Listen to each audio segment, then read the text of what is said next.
Trick क्या है इसका, तो ये है कि रोटी बेटी का रिश्ता है हमारा इंडिया का नेपाल के साथ। इसका ट्रिक है किसान, वाइफ और सुष्मिता। अब सबसे पहले अगर आप ये समझ लिए कि क्यों हम लोग कहते हैं कि नेपाल के साथ हमारा रोटी बेटी का रिश्ता है, तो इससे आपको हमेशा ये ट्रिक याद रहेगा। ऐसे भी ये हमारा हिस्ट्री है तो आपको थोड़ा बहुत पता भी होना चाहिए।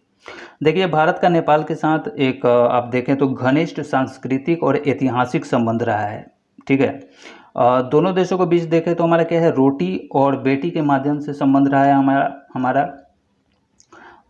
रोटी और बेटी कहने का मतलब क्या है कि ये भोजन के माध्यम से जो आपसे जुड़ाव रहा है उसको हम लोग रोटी कहते हैं।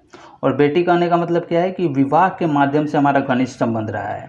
ठीक है, और ये पौराणिक समय से ही ये रहा है। जैसे रामायण काल से अगर हम देखें तो ये रिश्ता हमारा जुड़ा हुआ है। जैसे भगवान राम का विवाह मिथिला की राजकुमारी सीता से हुआ था।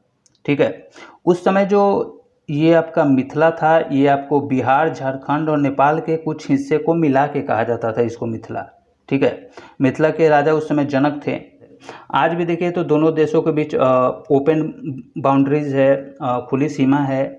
लोग आराम से इस ओर से बिहार से या फिर इंडिया से नेपाल जाते हैं, उधर से लोग यहाँ आते हैं। वैवाहिक और पारिवारिक रिलेशन भी है। जैसे इंडिया वाले नेपाल की तरफ शादी करते हैं, नेपाल वाले भी इंडिया की तरफ शादी करते हैं। ठीक है, अब हाल ऐसा है, मतलब इतना वहाँ पे उतना प्रॉब्लम नहीं है हमारा नेपाल के साथ, इसलिए नेपाल वाले जो है कभी कभी भारत में मार्केट लगा लेते हैं और इंडिया वाले का मार्केट उधर नेपाल साइड हो जाता है।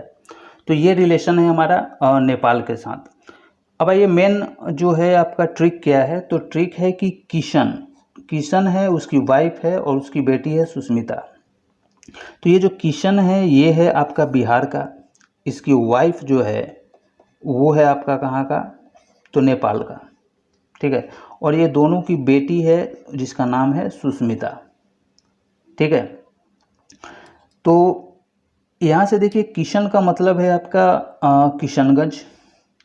वाइफ में जो डब्लू है इसका मतलब है वेस्ट चंपारण। ई का मतलब है आपका ईस्ट चंपारण। सुष्मिता में एस यू जो है इसका मतलब है आपका सुपौल। एस आई का मतलब है सीतामढ़ी। एम से आपका हो गया यहाँ पे मधुबनी और ए से हो गया आपका अररिया। ठीक है, तो ये जो आपका 7 डिस्ट्रिक्ट थे, इस तरीके से मैंने आपको 7 डिस्ट्रिक्ट भी बता दिया और उसका ट्रिक भी बता दिया।